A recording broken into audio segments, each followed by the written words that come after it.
Unsain Grupo les ofrece este espacio.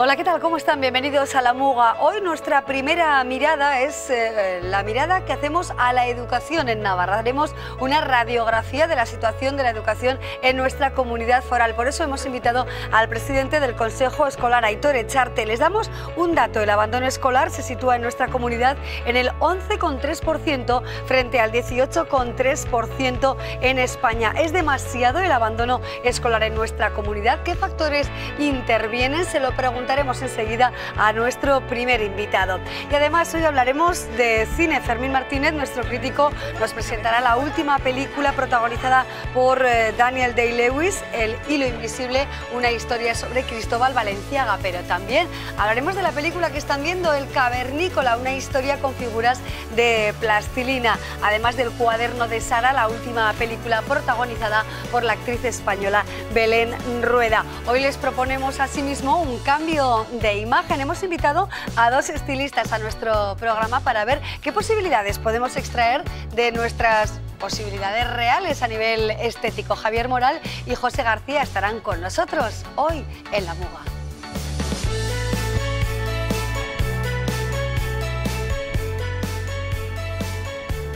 La educación, como saben, nos importa. Tomamos muy buena nota de los datos que aportaba en el Parlamento el presidente del Consejo Escolar, Aitor Echarte. Habló de ese 11,3% de abandono escolar en Navarra frente a una media superior en España como es el 18,3%.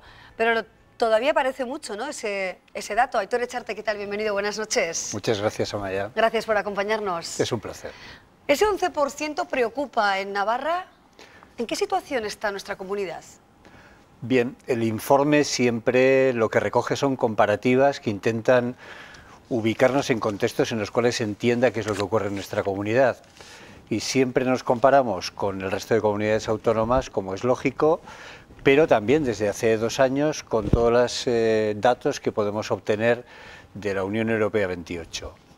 Hago esta observación porque en ocasiones tenemos que ser conscientes de que nuestra comparabilidad es algo discutible. Evidentemente tenemos que compararnos con las comunidades autónomas en esa situación y en todos los rangos. Está claro que el sistema educativo en Navarra, y esto no es algo de hace 2 días, sino que es una constante, digamos, en la historia reciente, nos coloca en una posición muy ventajosa, sin ninguna duda. Estamos a la cabeza de los mejores indicadores, en prácticamente todo.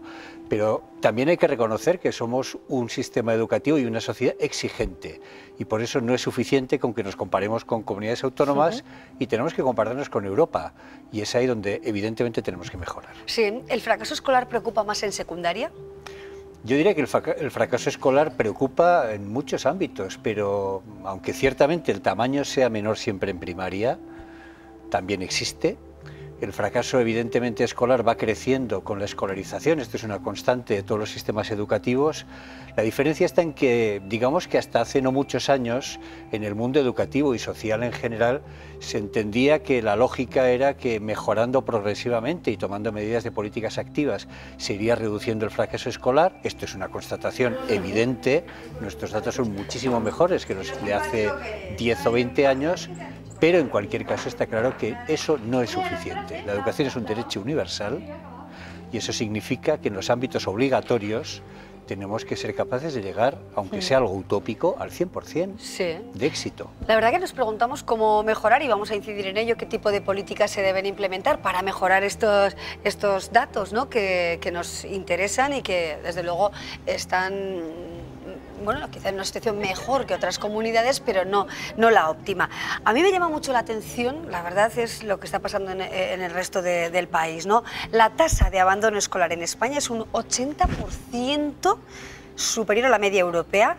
Está nuestro país entre los peores de la Unión Europea en abandono escolar, en jóvenes ninis y en riesgo de pobreza. Y también el abandono escolar temprano es otra de las luces rojas en el país. Sí, sí. Todos esos indicadores en general colocan al conjunto de sistemas educativos, porque hay que recordar que prácticamente están todos transferidos a comunidades autónomas de España en una posición realmente preocupante respecto a lo que son los estándares europeos. Hay que decir también en este terreno que ha habido un avance indudable durante los últimos años y esos avances son debidos a muchísimos factores. Siempre decimos que cualquier hecho educativo, como cualquier hecho social o cultural, responde a múltiples factores.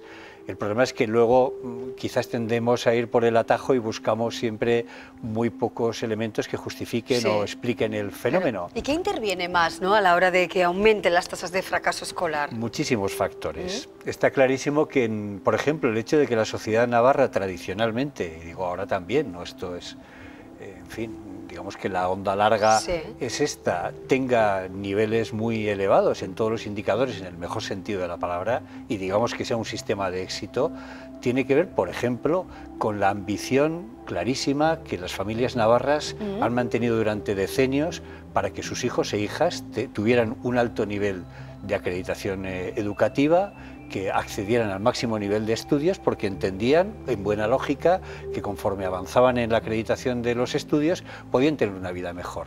Este factor, por ejemplo, de la ambición de las familias, del interés de las familias, es determinante. Claro, o sea, el núcleo familiar es muy importante. Eso está clarísimo, en nuestro sistema y en cualquiera. Eso en la sociología educativa se ha formulado de una manera tradicional y está claro que el factor dominante siempre es el contexto familiar próximo de cada alumno y alumna. Otra cosa es que los mejores sistemas educativos son aquellos que permiten corregir aquellas desigualdades que de hecho se generan en el ámbito familiar. Esto es lo que marca los buenos sistemas educativos. Un buen sistema educativo es aquel que permite que aquellos niños y niñas que tienen más dificultades de partida en su contexto social, económico y cultural puedan, sin embargo, adquirir grandes capacidades. Y esto también es un rasgo del sistema educativo navarro, para bien. ¿Percibe la sociedad este dato? O sea, ¿están los estudiantes, los padres, las familias, los profesores muy atentos a estos datos de fracaso escolar? Yo creo que la sociedad navarra en general, y en este ámbito educativo que es el que mejor conozco, es muy exigente. Y esto yo creo que es de entrada algo muy positivo. Son muy exigentes las familias y cada vez lo son más, afortunadamente. Pero también el sistema, digamos, que tiene profesionales que son muy exigentes. De hecho, si mirásemos la relevancia que tiene la formación continua de los docentes en el sistema educativo navarro, nos daríamos cuenta que hay un esfuerzo permanente e histórico, además muy relevante, por formación. Los docentes se forman de una manera continua y también digamos que hay éxitos en políticas educativas concretas que son las que permiten que hayamos llegado a esta situación. Quiero decir que evidentemente en ámbitos muy concretos las políticas van cambiando porque también cambian los puntos de vista, pero yo creo que hay un alineamiento muy claro para que nuestro sistema educativo sea, bueno, el más adecuado. El problema es que queremos más. Claro, hoy hemos salido a la calle y hemos preguntado a algunas personas, a algunos padres y madres acerca de esta situación, ¿no?, de las tasas de abandono escolar en nuestro país y aquí en Navarra. Vamos a ver qué opinan, ¿no? Perfecto. Vamos a verla. Viene preocupando desde hace mucho tiempo porque es una cosa que a todos nos afecta, ¿no? Por mi caso y en mi caso no tengo ningún problema de momento, pero vamos, es bastante importante el tema, claro. Yo sé que existe, vamos, que está... Puede ser que quizás vivimos en una sociedad en la que le damos prioridad a otras cosas, sobre todo los padres de las nuevas generaciones, ¿no? Pues puede ser, no sé, de las nuevas generaciones, de que tampoco los padres vamos con mucho estrés, trabajos, niños, y no tenemos mucho tiempo para dedicarles. Y luego ya te digo, depende de cada caso. No lo sé, no hago mucho caso a este tipo de estadísticas, son muy generales, yo creo. No lo sé. Es que al final el sistema es diferente el que emplean aquí, ¿no? Van bien, alguno igual se atrasa, pero yo creo que tienen bastante apoyo. ¿Más medios serían necesarios o de momento correcto? De momento correcto. Hombre, de alguna forma el fracaso siempre es una cosa a tener en cuenta, no es interesante que haya fracaso escolar. Habrá que ver cuál es el motivo y ponerle solución, es que no tiene otra cosa. ¿Y habría que, por ejemplo, destinar más medios a educación? Si es posible, sí. El tema está claro. Si hay más medios, yo pienso que la cosa irá mejor, habrá menos fracaso. Preocupar sí que preocupa. Ahora el debido por qué es, yo qué sé, creo que también una implicación de las familias, ¿no? De los padres. Por ejemplo, ¿qué materias les cuesta más? Pues mira, la pequeña pues aún es muy pequeña y la segunda, la verdad, bastante bien por ahora. Me encanta matemáticas, que es difícil. ¿Qué asignaturas se les atascan más normalmente? A la mía, a la mayor, matemáticas. Pues a la mía, por lo menos, en mi caso, y a mí también, de hecho, de jovencita también eran las matemáticas, lo que se me atascaba más. Bueno, nosotros somos extranjeros, para mi hija todos son muy buenas, así que los profesores son fantásticos, así que a mí me gusta, a mi hija también. Bueno, ahí tenemos una pequeña encuesta que nos han ofrecido estas personas que han querido participar en ella, gracias a nuestra compañera Ollane Garzaro, a nuestro compañero Íñigo Yanzi. ¿Qué se debe hacer para solucionar el fracaso escolar? ¿Qué acciones serían urgentes en Navarra, Aitor? Bien, está claro que hay una medida imprescindible, que es el interés de las familias por sus hijos y sus hijas. Lo insistimos porque es un elemento central. Y en segundo lugar está claro que hay que adoptar políticas activas. Yo creo que ahí hay un elemento, por ejemplo, especialmente relevante que aparece citado en el informe del Sistema Educativo Navarro que se aprobó en el Consejo Escolar en diciembre, que hace referencia, yo creo que a uno de los planes más importantes, que es el Plan de Atención a la Diversidad. Está claro que una escuela que se plantee en extensividad y en intensividad mayor actividad intelectual y mayor actividad enriquecedora y social en la acción de los niños y las niñas, va a ser capaz de activar de una manera más eficaz todo el talento que tienen los niños y niñas.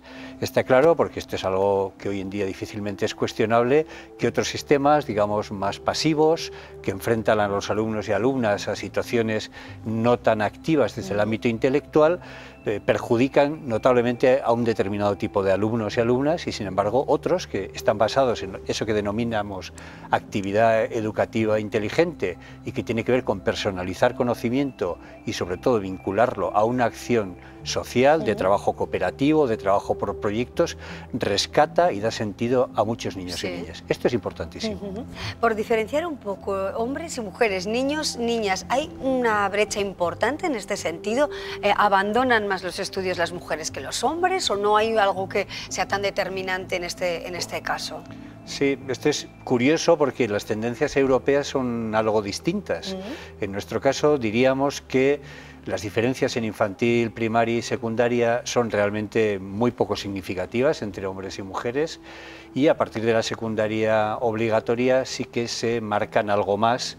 Y siempre nos dicen en todas las evaluaciones internacionales que afectan a la comunidad, como a las evaluaciones, digamos, propias que se realizan en nuestro sistema, que en general las mujeres tienden a tener mejores resultados escolares en general, vamos a dejarlo así, pero no de una manera especialmente marcada.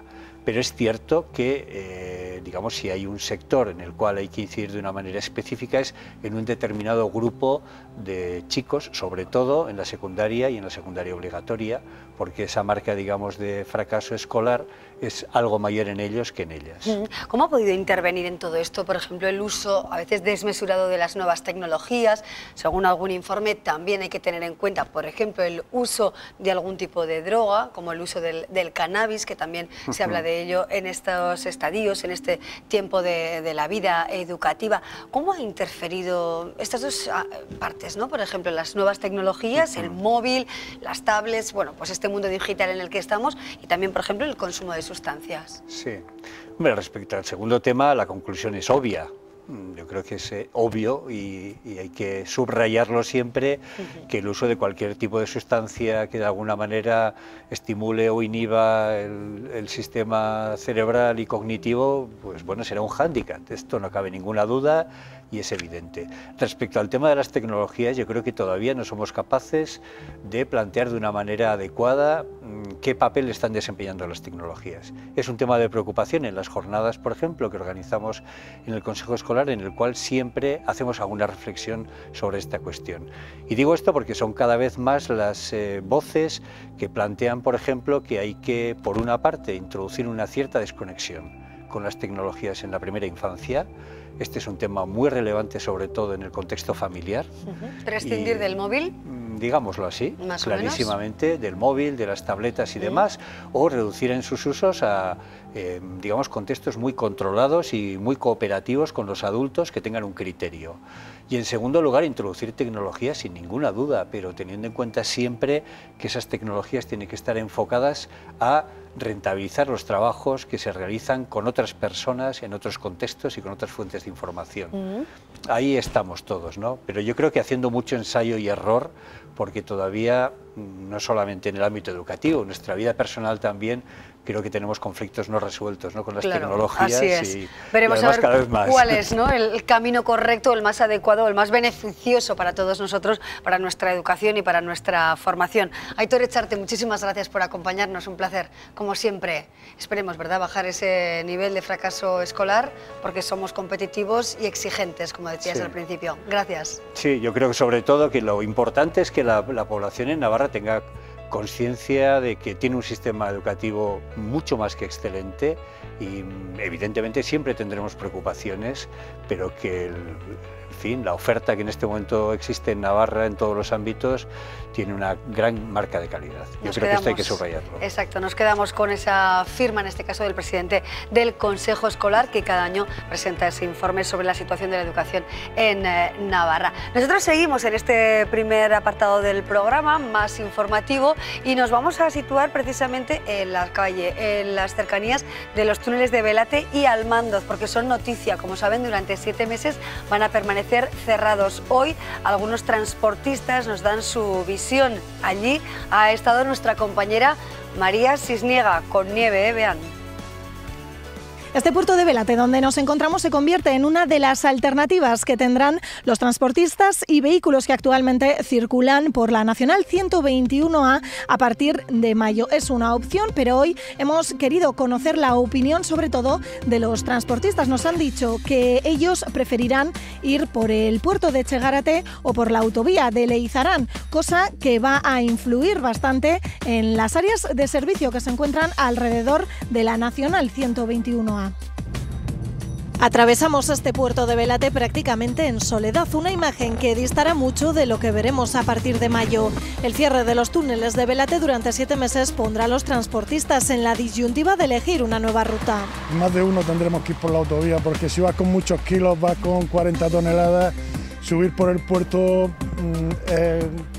los motores sufren mucho, es una carretera muy sinuosa.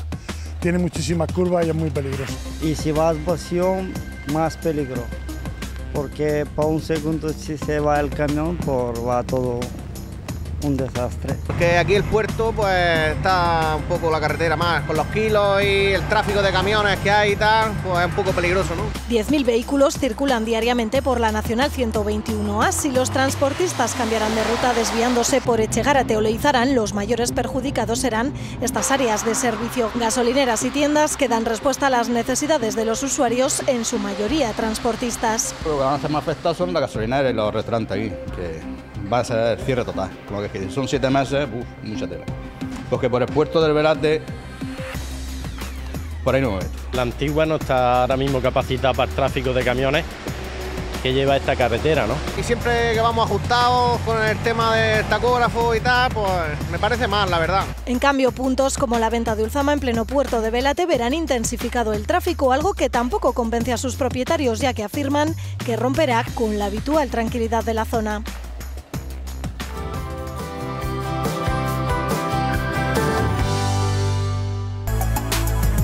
Unsain Grupo les ha ofrecido este espacio.